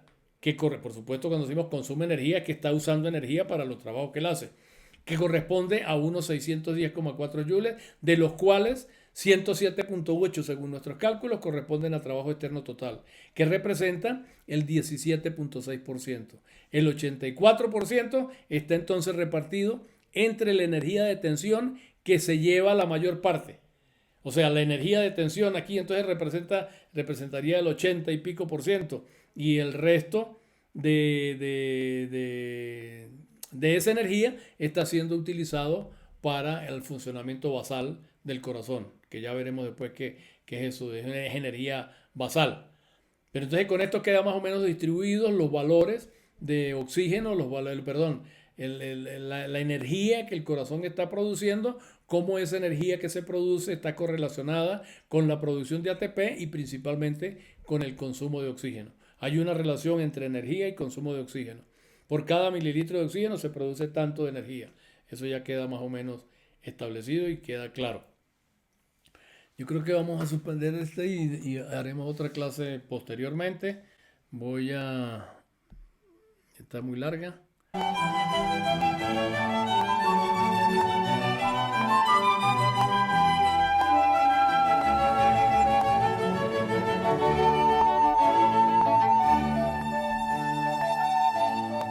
Inicio sapiencia, timor domini. Inicio de la sabiduría, temor de Dios. Es nuestro emblema, es nuestra clave. Bueno, entonces terminamos con nuestra clase. Esperamos vernos.